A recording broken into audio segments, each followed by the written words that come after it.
What do we really mean when we say we don't belong?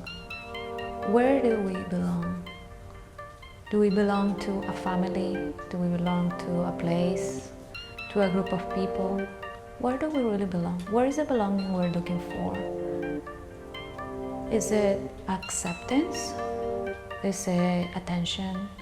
Is it recognition of some kind, validation? What is belonging?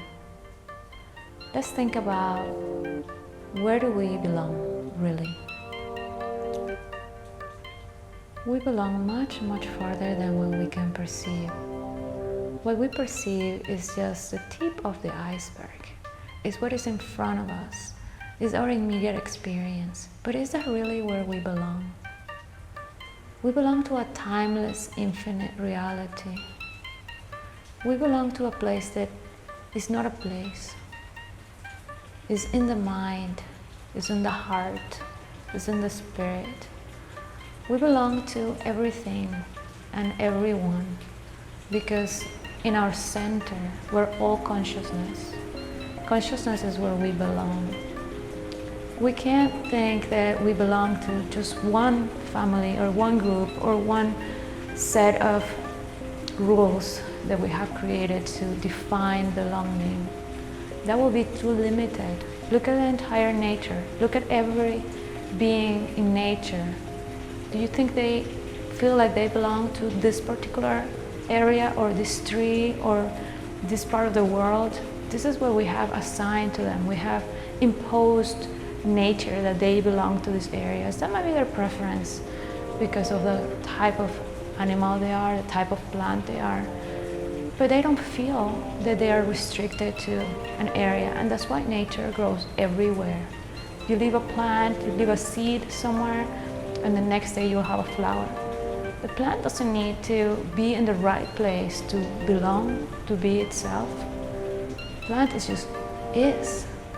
And the same thing happens with us. We don't need to belong to a group or to a specific people, a specific family, a specific place, a specific identity. We can expand beyond that because it's natural for us, it's our nature to be everywhere, to belong to everything. Consciousness is not limited to one particular type of person. Consciousness is everywhere, in every being, in everything.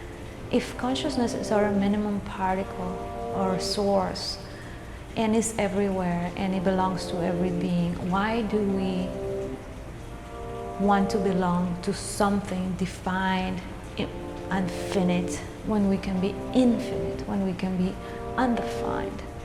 The more we limit ourselves to believe that we belong to groups, that we belong to specific people, specific places, the more we're limiting our true nature.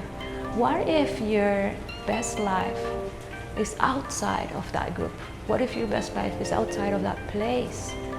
But you have determined that you belong there. You're limiting your experience to that particular group, to that particular person, to that experience. What happens if your purpose is to not belong to them so that you can find out how much more expansive you really are? It doesn't mean that people around you are not good or that you should not be thankful for them. It only means that you don't need to feel limited and restricted to only be in that particular group. So what does it mean to belong? It means to recognize the consciousness within you and to recognize that the same consciousness is within everyone, in every place, in all of nature. And to recognize that that's where you belong, to everything, to all. Your oneness. You're not limited to your immediate experience. That's too little. Expand yourself. Allow yourself to experience everything and to belong to everything because that's nature, that's natural.